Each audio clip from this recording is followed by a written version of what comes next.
ऐतिहासिक दौरे पर आज भारत आ रहे व्लादिमीर पुतिन। 23वीं शिखर वार्ता में होगा रक्षा ऊर्जा पर बड़ा समझौता।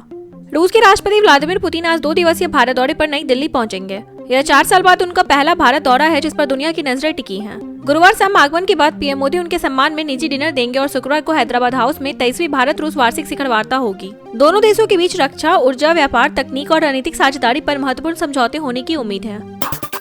पुतिन पर इंटरनेशनल कोर्ट का वारंट जारी, क्या भारत में गिरफ्तारी संभव? जानिए कानूनी स्थिति। आईसीसी ने मार्च 2023 में व्लादिमीर पुतिन के खिलाफ गिरफ्तारी वारंट जारी किया था। ऐसे में सवाल उठ रहा है कि क्या 2 दिवसीय भारत यात्रा के दौरान उन्हें गिरफ्तार किया जा सकता है। कानूनी रूप से जवाब नहीं है, क्योंकि भारत आईसीसी का सदस्य देश नहीं है और रोम स्टैट्यूट पर हस्ताक्षर भी नहीं किया है। इसलिए भारत पर किसी अंतर्राष्ट्रीय आदेश को लागू करने की बाध्यता नहीं है। पुतिन प्रधानमंत्री मोदी के साथ वार्षिक शिखर सम्मेलन में भाग लेंगे। बाबरी जैसी मस्जिद बनाने की घोषणा पर टीएमसी विधायक हुमायूं कबीर निलंबित, ममता बनर्जी नाराज।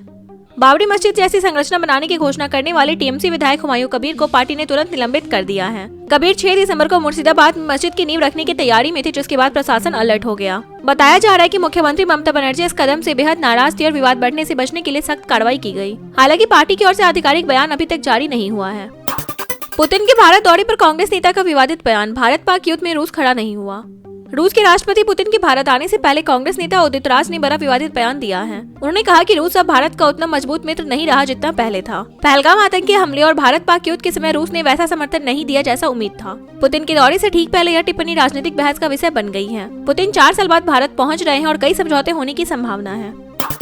आज शाम 6:30 बजे दिल्ली पहुंचेंगे पुतिन। कल होगा सबसे बड़ा कार्यक्रम, गार्ड ऑफ ऑनर से होगा स्वागत।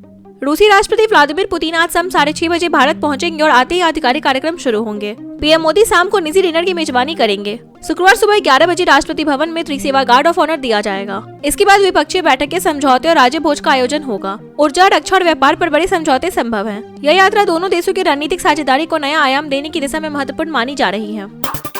15 दिसंबर से पहले बीजेपी को मिल सकता है नया राष्ट्रीय अध्यक्ष, कई नामों पर मंथन तेज। भाजपा में बड़े संगठनात्मक बदलाव की तैयारी चल रही है। बुधवार को पीएम मोदी, गृह मंत्री अमित शाह, जेपी नड्डा और बीएल संतोष की लंबी बैठकें हुई, जिससे संकेत मिले हैं कि पार्टी जल्द नया राष्ट्रीय अध्यक्ष चुन सकती है। 2026 में 5 राज्यों के चुनाव हैं, जिनकी रणनीति को देखते हुए परिवर्तन महत्वपूर्ण माना जा रहा है। यूपी के अध्यक्ष का नाम भी तय बताया जा रहा है, हालांकि पार्टी ने अभी आधिकारिक घोषणा नहीं की है। भारत टूटेगा तभी बांग्लादेश में शांति आएगी, पूर्व बांग्लादेशी जनरल का भड़काऊ बयान। भारत बांग्लादेश संबंधों में तनाव के बीच पड़ोसी देश के पूर्व आर्मी जनरल अब्दुल्लाहीन अमान आजमी का भड़काऊ बयान सामने आया है। एक ऑनलाइन चर्चा में उन्होंने कहा कि जब तक भारत टुकड़ों में विभाजित नहीं होता, बांग्लादेश में स्थायी शांति संभव नहीं। आजमी जमानत इस्लामी के नेता गुलाम आजम के बेटे हैं। बयान के बाद दोनों देशों के बीच विवाद और बढ़ने की आशंका है। भारत इसे गंभीर उकसावे के रूप में देख रहा है। 30 दिन में इंडिगो ने 1232 उड़ानें रद्द की। ओटीपी 16% गिरा, डीजीसीए ने मांगा जवाब, संकट गहराया। देश की सबसे बड़ी एयरलाइन इंडिगो संचालन संकट से जूझ रही है। नवंबर में 1232 उड़ानें रद्द हुई और समय पर उड़ान प्रदर्शन में 16% की गिरावट आई, जिसके बाद डीजीसीए ने विस्तृत रिपोर्ट और सुधार योजना मांगी है। डीजीसीए ने अस्थायी रूप से कंट्रोल शेड्यूल चेंज की अनुमति दी है। इंडिगो का कहना है कि तकनीकी और स्टाफ संबंधी कारणों से 2 दिनों से बाधाएं बढ़ी हैं, जो 48 घंटों में नियंत्रित होंगी। दबाव में नहीं आते पीएम मोदी, भारत दौरे से पहले पुतिन की प्रशंसा, अमेरिका से तनातनी पर संकेत। भारत आने से पहले व्लादिमीर पुतिन ने पीएम नरेंद्र मोदी की तारीफ करते हुए कहा है कि वे दबाव में आने वाले नेताओं से नहीं हैं। यह बयान ऐसे समय आया है जब अमेरिका भारत पर रूसी तेल की खरीद कम करने का दबाव डाल रहा है और व्यापारिक तनाव बढ़ा है। पुतिन ने स्पष्ट संकेत दिया कि भारत स्वतंत्र विदेश नीति अपनाता है। यह टिप्पणी भारत अमेरिका संबंधों पर भी चर्चा का केंद्र बन गई है।